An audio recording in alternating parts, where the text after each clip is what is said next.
Item ಯಾವುದೇ ಇರಲಿ try ಮಾಡಿ ಆಚಿ ಚಿಕನ್ ಮಸಾಲಾ. ಆಚಿ ಚಿಕನ್ ಮಸಾಲಾ. ಧಾರವಾಡದಲ್ಲಿ ಬಹಳ ದೊಡ್ಡ ಧರಣಿಯಲ್ಲಿ ಆಯೋಜಿಸಿದ್ದಾರೆ. ಯುವಕರಲ್ಲಿ ಉದ್ಯೋಗಾಕಾಂಕ್ಷಿಗಳು ದೊಡ್ಡ ಮಟ್ಟದಲ್ಲಿ ಧರಣಿ ಮಾಡಿ ನಾನು ಹೇಳಿದ್ದೀನಿ ಈಗಾಗಲೇ ಉದ್ಯೋಗ ಕೊಡಬೇಕು ಅಂತಕ್ಕಂಥದ್ದು ನಮ್ಮ ಭರವಸೆ. ಉದ್ಯೋಗ ಕೊಡ್ತೀವಿ, ಬಟ್ ಒಳ ಮೀಸಲಾತಿ ಕಾರಣದಿಂದ ಕೊಡೋಕ್ಕಾಗಲಿಲ್ಲ. ಈಗ ಪ್ರಾರಂಭ ಮಾಡಿದ್ದೀವಿ. ಈ ಬಜೆಟ್ನಲ್ಲೂ ಕೂಡ ಘೋಷಣೆ ಮಾಡ್ತೀನಿ ನಾನು. ಉದ್ಯೋಗ ಕೊಡ್ತೀವಿ, ಹಂತವಾಗಿ ಭರ್ತಿ ಮಾಡ್ತೀವಿ. ಈಗ ಎಷ್ಟು ಖಾಲಿ ಇದ್ದಾವೆ, ಸುಮಾರು 2.5 ಲಕ್ಷಕ್ಕಿಂತ ಜಾಸ್ತಿ ಹುದ್ದೆಗಳು ಖಾಲಿ ಇದ್ದಾವೆ. ಅವನ್ನೆಲ್ಲ ಹಂತವಾಗಿ ಭರ್ತಿ ಮಾಡ್ತೀವಿ. ಚಿಕ್ಕಮಗಳೂರಲ್ಲಿ ಆನೆ ದಾಳಿ ಒಂದೇ ವಾರದಲ್ಲಿ 2 ಸಾವು ಮತ್ತು 14 ಜನ. ಏನಾಗಿದೆ, ಆನೆಗಳ ಸಂಖ್ಯೆ ಮತ್ತು ಹುಲಿಗಳ ಸಂಖ್ಯೆ, ಚಿರತೆಗಳ ಸಂಖ್ಯೆ ಜಾಸ್ತಿ ಆಗ್ಬಿಟ್ಟಿದೆ ಕರ್ನಾಟಕದಲ್ಲಿ. ಅವೆಲ್ಲವೂ ಕೂಡ ಹೊರಗಡೆ ಬರ್ತಾ ಇದ್ದಾವೆ. ಹೊರಗಡೆ ಬಂದು ಮಾನವ ಸಂಘರ್ಷ ನಡೀತದೆ. ಅದಕ್ಕೆ ಅದನ್ನು ಈ ಸಾರಿ ನಾವು ಬ್ಯಾರಿಕೇಡ್ ಹಾಕಬೇಕು ಅಂತ ಮಾಡ್ತಾಯಿದ್ದೀವಿ. ದೊಡ್ಡ ಪ್ರಮಾಣದಲ್ಲಿ ಬ್ಯಾರಿಕೇಡ್ ಹಾಕ್ತೀವಿ ಸರ್. ಟಾಸ್ಕ್ ಫೋರ್ಸ್ನಿಂದ ನಿಲ್ಲೋದಿಲ್ಲ, ಬ್ಯಾರಿಕೇಡ್ನಿಂದ ಟಾಸ್ಕ್ ಫೋರ್ಸು ಮಾಡ್ತೀವಿ, ಬಟ್ ಬ್ಯಾರಿಕೇಡು ವ್ಯಾಪಕವಾಗಿ ಎಲ್ಲೆಲ್ಲಿ ಕಾಡಿನ ಹಂಚಿದೆ ಅಲ್ಲೆಲ್ಲ ಬ್ಯಾರಿಕೇಡ್ ಮಾಡಿ ಕೂಂಬಿಂಗ್ ಆಪರೇಷನ್ ಟೀಮ್ ಇದೆ ಎಲ್ಲೆಲ್ಲವರೆಗೂ. ಶಿವಮೊಗ್ಗ ಘಟನೆ ತಮ್ಮ ಟ್ವೀಟ್ ಮಾಡಿದ್ರಿ ತಾವು. ಅದೇ ರೀತಿ ಶಿವಮೊಗ್ಗ, ಉತ್ತರ ಕನ್ನಡ ಈ ಅಪ್ರಾಪ್ತರು ಮುಖ್ಯವಾಗಿ ಗಾಂಜಾ ಸೇವನೆಯಿಂದ ಇದು ಆಗ್ತಾ ಇದೆ ಅಂತೇಳಿ, ಇದನ್ನು ಹೇಗೆ ಸರ್ ನಿಯಂತ್ರಿಸೋದು? ಬಹಳ ಸಣ್ಣ ಪ್ರಾಯ ಪ್ರಾಣಿಗಳಿಗೆ ಗಾಂಜಾ ಅಲ್ಲ.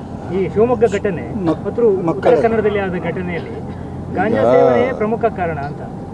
ಈಗ ಗಾಂಜಾನ ಕಡಿಮೆ ಮಾಡಬೇಕು ಅಂತಕ್ಕಂಥದ್ದು ಸಂಪೂರ್ಣವಾಗಿ ಅದು ಶೂನ್ಯಕ್ಕೆ ತರಬೇಕು ಅಂತೇಳಿ ನಮ್ಮ ಸರ್ಕಾರ ಪ್ರಯತ್ನ ಮಾಡ್ತಾ ಇದೆ.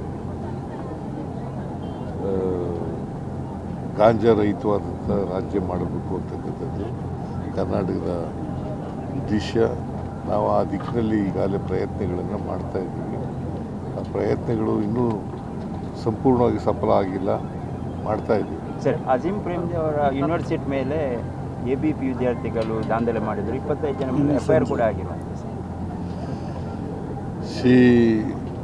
ನಾವು ಯಾರು ಕಾನೂನನ್ನು ಕೈಗೆ ತಗೋತಾರೆ, ಅವರು ABVP ಇರ್ಬೋದು, ಬೇರೆ ಯಾರೇ ಸಂಘಟನೆಗಳಿರ್ಬೋದು, ಆ ಸಂಘಟನೆಯವ್ರ ವಿರುದ್ಧ ಕಠಿಣವಾದಂಥ ಕ್ರಮಗಳನ್ನು ತಗೊಳ್ತೀವಿ. ವಿನಾಕಾರಣ ಕಾನೂನನ್ನು ಕೈಗೆ ತಗೊಳ್ತಕ್ಕಂಥದ್ದನ್ನು ಸಹಿಸಲ್ಲ ನಮ್ಮ ಸರ್ಕಾರ. ಸರ್, ಬರ್ಡನ್ ಆದರೂ ಕೂಡ ಗ್ಯಾರಂಟಿ ಯೋಜನೆಗಳನ್ನು ಮುಂದುವರಿಸ್ತಾ ಇದ್ದೇವೆ ಅಂತ DCM ಒಂದು ಸಾಂದರ್ಭಿಕವಾಗಿ ಒಂದು ಮಾತು ಹೇಳಿದರು. ಬರ್ಡನ್ ಅಂತ ಅನಿಸ್ತದೆ ಸರ್ ತಮಗೆ? ಬರ್ಡನ್ ಅಂತಂದರೆ ವರ್ಷಕ್ಕೆ 52,000 ಕೋಟಿಗಿಂತ ಜಾಸ್ತಿ ಆಗ್ತದೆ. ಅದು ಬರ್ಡನ್ ಅಂತ ಹೇಳಿರಬೇಕು. ನಾವು ಡೆವಲಪ್ಮೆಂಟ್ ವರ್ಕ್ಸು ಮುಂದುವರಿಸ್ತಾ ಇದ್ದೀವಿ. ಮತ್ತು ಗ್ಯಾರಂಟಿ ಯೋಜನೆಗಳು 1,20,000 ಕೋಟಿ ಈಗಾಗಲೇ ಕೊಟ್ಟಿದ್ದೀವಿ. ಗ್ಯಾರಂಟಿ ಯೋಜನೆ ನಮ್ಮ ರಾಜ್ಯ ವನ್ಯಜೀವಿ ವಿಭಾಗ ಪರ್ಮಿಷನ್ ಕೊಡುತ್ತೆ ಸರ್. ಯಾವುದಕ್ಕೆ? ಆಗುಂಬೆಯಲ್ಲಿ ಸುರಂಗ ನಿರ್ಮಾಣ. State opinion has not been expressed. ಈ ಆಗುಂಬೆ ಟನಲ್ ಇದೆ. ಸೊ ನೀವೇನು ಹೇಳ್ತೀರಾ? ಪರ್ಮಿಷನ್ ಇಲ್ಲ, ಮಾಡ್ತೀವಿ ಅದನ್ನು. ವಿರೋಧ ಇದೆ. ಅದರಿಂದ ಪರಿಸರವಾದಿಗಳಲ್ಲಿ ಸಿಕ್ಕಾಪಟ್ಟೆ ವಿರೋಧ ಇದೆ. ಮತ್ತೊಂದು, ಈಗ ಆನೆಗಳು ಆನೆ ಹುಲಿಗಳೆಲ್ಲ ನಾಡಿಗೆ ಬರ್ತಾ ಇದ್ದಾವೆ. ಅವ್ರನ್ನೂ ಕನ್ವಿನ್ಸ್ ಮಾಡ್ತಕ್ಕಂಥ ಪ್ರಯತ್ನ ಮಾಡ್ತೀವಿ. ಪರಿಸರವಾದಿಗಳು ವಿರೋಧ ಪ್ರಾಣಿಗಳ ವಾಸಸ್ಥಾನಕ್ಕೆ ಅಪಾಯ ಆಗಿ ಅವ್ರು ಮತ್ತೆ ಹೆಚ್ಚು ಜಾಸ್ತಿ ನಾಡಿಗೆ ಬರಲ್ವಾ? ಈಗ ಪರಿಸರವಾದಿಗಳು ಯಾವ ಕಾರಣಕ್ಕೆ ವಿರೋಧ ಮಾಡ್ತಾ ಇದ್ದಾರೆ ಅದನ್ನು ಅವ್ರ ಜೊತೆ ಮಾತಾಡಿ ಪರಿಹಾರ ಮಾಡ್ತಕ್ಕಂಥ ಕೆಲಸ. ಇಲ್ಲಿ ಪರಶುರಾಮ ಥೀಮ್ ಪಾರ್ಕ್ ಬಗ್ಗೆ ನಿಮಗೆ ಗೊತ್ತಿದೆ, ಎಲ್ಲ ಚರ್ಚೆ ಆಗ್ತಾ ಇದೆ.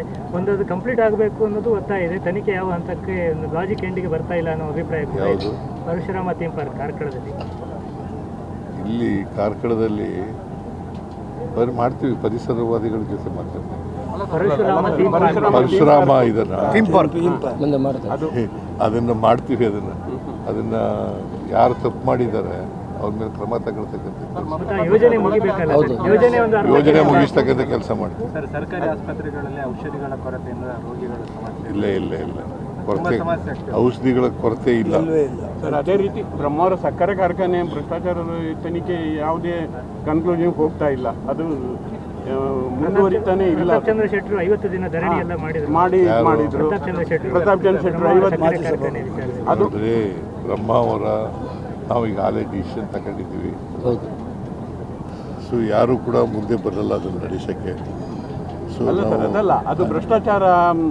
ಗುಜರಿ ಮಾರಾಟದಲ್ಲಿ 14ರಿಂದ 20 ಭ್ರಷ್ಟಾಚಾರ ಆಗಿದೆ ಅನ್ನೋ ಒಂದು ಅದ್ರ ಬಗ್ಗೆ ಎಂಕ್ವೈರಿ ಮಾಡಿಸ್ತೀವಿ. ಸರ್ ಈಗ ನರ್ಸಿಂಗ್ನ ಮಕ್ಕಳು ಇಲ್ಲಿಯವರು ಕಾಯ್ತಾ ಇದ್ದಾರೆ ಸರ್. ಅಲ್ಲಿ ಬೇಡಿಕೆಯೂ ಬಂತು, ಸ್ವಂತ ಕಟ್ಟಡ ಮತ್ತು ಅವರ ಅದೆಲ್ಲ ನರ್ಸಿಂಗ್ ಮಕ್ಕಳು ಕಾಯ್ತಾನೂ ಇದ್ದಾರೆ. ಈ ಕಾರ್ಕಳದಲ್ಲಿ ಬಹಳ ದೊಡ್ಡ ಸಮಸ್ಯೆ. ಎಲ್ಲಿ? ಇಲ್ಲೇ ಕಾರ್ಕಳದಲ್ಲೇ ಅಲ್ಲಿ ಮನವಿಯಲ್ಲೂ ಹೇಳಿದ್ರು. ನರ್ಸಿಂಗ್ ಕಾಲೇಜು ನರ್ಸಿಂಗ್ ಕಾಲೇಜ್ ಸ್ವಂತ ಕಟ್ಟಡ ಎಲ್ಲೂ ಇಲ್ಲ ಸರ್. ಅದಕ್ಕೆ IMC ಮಾನ್ಯತೆ ಇಲ್ಲ ಸರ್. ಅದಕ್ಕೆ ಸರ್ಕಾರಿ ಕಾಲೇಜಾ? ಇದ್ದಾರೆ, ನೀವು ಹೇಳ್ಬೋದು. Nursing college sir. ನಾನು ಇದು ನೋಡ್ತೀನಿ. ಸರ್, ಪಿಲಿಕುಳದಲ್ಲಿ ಜೈವಿಕ ಉದ್ಯಾನವನ ಇದೆ ಸರ್. ಅಲ್ಲಿ ಪ್ರಾಣಿಗಳ ಸ್ಥಿತಿ ತುಂಬ ಶೋಚನೀಯ ಸ್ಥಿತಿಯಲ್ಲಿದೆ ಸರ್. ಕೆಲವೊಂದು ಮಾಧ್ಯಮ ವರದಿಗಳು ಕೂಡ ಬಂದಿರುವಂಥ ಸರ್.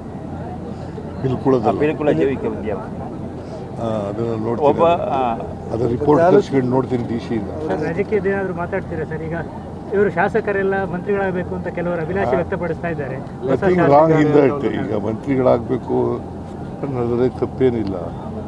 ಬಟ್ ನಾವು ಒಂದು ನಿರ್ಣಯ ತಗೊಂಡಿದ್ವಿ. ಮೊದಲನೇ ಸಾರಿ ಶಾಸಕರಾದವರಿಗೆ ಮಂತ್ರಿ ಸ್ಥಾನ ಕೊಡಬಾರ್ದು ಅಂತಕ್ಕಂಥ ನಿಲುವನ್ನು ತಗೊಂಡಿದ್ದೀವಿ.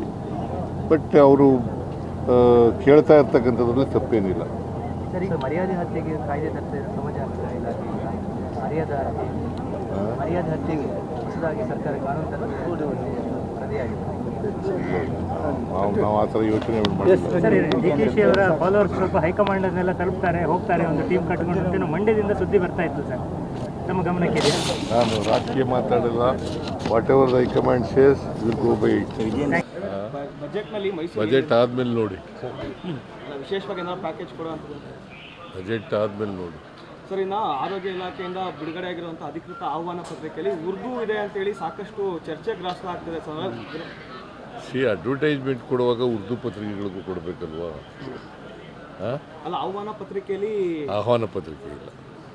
ಅಲ್ಲ, ಆಹ್ವಾನ ಪತ್ರಿಕೆ ಇರೋದು ಸಾಕಷ್ಟು ಕನ್ನಡ ಪರ ಸಂಘಟನೆಗಳು ವಿರೋಧ ವ್ಯಕ್ತಪಡಿಸ್ತಾ ಇದ್ದಾರೆ ಸರ್. ಕನ್ನಡ ಯಾವುದೋ ಒಂದು ಸಮುದಾಯನ ಓಲೈಸ್ಕೊಳ್ಳಿಕ್ಕೆ BJP ಅವರಿಗೆ ಅವ್ರ ಅಧಿಕಾರದಲ್ಲಿದ್ದಾಗ ಏನೂ ಮಾಡಲ್ಲ. ವಿರೋಧ ಪಕ್ಷದಲ್ಲಿದ್ದಾಗ ಪ್ರತಿಭಟನೆ ಮಾಡೋದೇ ಒಂದು ಚಾಳಿ ಮಾಡ್ಕೊಬಿಟ್ಟಿದ್ದಾರೆ. ಈಗ ನಿನ್ನೆ ಧಾರವಾಡದಲ್ಲಿ ಏನಾಗಿದೆ? ವಿದ್ಯಾರ್ಥಿಗಳು ಯಾಕೆ ಇವ್ರು ಬಿಟ್ಬಿಟ್ಟು ಬೇರೆ ಕಡೆ ಮಾಡಿದ್ರು ಸಭೆನ? ಯಾಕೆ ಮಾಡಿದ್ರಿ? ಆಯಿತು, ದೇವರಾಜ್ ಅಲ್ಲ, ಇವರು ನರೇಂದ್ರ ಮೋದಿಯವರು 2 ಕೋಟಿ ಉದ್ಯೋಗ ಕೊಡ್ತೀವಿ ಇದರಲ್ಲಿ ಏನಾಯಿತು?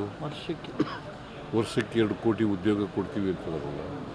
10 ವರ್ಷದಲ್ಲಿ 11 ವರ್ಷ, ಈಗ 11 ವರ್ಷ ಆಯಿತು ಇವ್ರು ಬಂದು. ಎಷ್ಟು ಮಾಡಬೇಕಾಗಿತ್ತು? ಎಷ್ಟು ಉದ್ಯೋಗ ಕೊಡಬೇಕಾಗಿತ್ತು? ಆಯಿತು. ಇವರು BJP ಅವರು ಅಧಿಕಾರದಲ್ಲಿದ್ದರು 4 ವರ್ಷ, ಎಷ್ಟು ಉದ್ಯೋಗ ಕೊಟ್ಟರು? ವಾಟ್ ಮಾರಲ್ ರೈಟ್ ಅವ್ರಿಗೆ? ಯಾವ ರೈಟ್ ಇದೆ ಅವ್ರಿಗೆ? ನಾವು ಮಾಡ್ತಾ ಇದ್ದೀವಿ. ಅದು ಒಳ ಮೀಸಲಾತಿ ಸಮಸ್ಯೆ ಇದ್ದದರಿಂದ ಸ್ವಲ್ಪ ವಿಳಂಬ. ಬಟ್ ನಾವು ಕೊಟ್ಟ ಮಾತಿನಂತೆ ನಾವು ರಿಕ್ರೂಟ್ಮೆಂಟನ್ನು ಮಾಡ್ತೀವಿ. ಅದು ಕೂಡ ಈಗ ಬಜೆಟ್ನಲ್ಲೂ ಕೂಡ ಕೆಲವೆಲ್ಲ ಘೋಷಣೆ ಮಾಡ್ತೀವಿ, ಕೆಲವು ಇಲಾಖೆಗಳು ಮಾಡ್ತೀವಿ. ಸರ್, ಇನ್ನು ಒಳ ಮೀಸಲಾತಿಗೆ ಸಂಬಂಧಪಟ್ಟಂತೆ ಪ್ರವರ್ಗ B ಮತ್ತು ಪ್ರವರ್ಗ C ಅವರಿಗೆ ಸಾಕಷ್ಟು ಅನ್ಯಾಯ ಆಗ್ತದೆ ಮೀಸಲಾತಿಯಲ್ಲಿ ಅನ್ನೋದು ಪ್ರತಿಭಟನೆಗಳು ನಡೀತಾ ಇದೆ ಸರ್. ಇಲ್ಲಿ ಮೈಸೂರು ಮತ್ತು ಕೊಳ್ಳೇಗಾಲ, ಹಳೆ ಮೈಸೂರು ಭಾಗದಲ್ಲೆಲ್ಲ. ನೀವು ಒಬ್ಬನೇ ಕೇಳ್ತಾ ಇದೆಯಾ ಎಲ್ಲನೂ? ಅಲ್ಲ, ಬೇರೆ ಅಲ್ಲ, ನೀವು ಒಬ್ಬನೇ ಕೇಳ್ತಾ ಬೇರೆ ಇದ್ದೀರಿ. ಸೀನಿಯರ್ಸ್. ಯಾವ ಪೇಪರ್ ನೀವು? Sir, Indian TV. ಹಾಂ, ಇಂಡಿಯನ್ ಟಿವಿ. Indian TV. ನೀವು ಇಲ್ಲಿ ಬೇರೆಯವರೆಲ್ಲ ಸುಮ್ಮನೆ ಇದ್ದಾರೆ, ಇಷ್ಟೊಂದು ಇದೆ. ಎಲ್ಲರ ಪರವಾಗೂ ನಾನು ಬಂದಿದ್ದೀನಿ ಸರ್. ಎಲ್ಲರ ಪರವಾಗಿ ನಾನು ಒಬ್ಬರಿಗೆ ಹೇಳಲ್ಲ ನಾನು.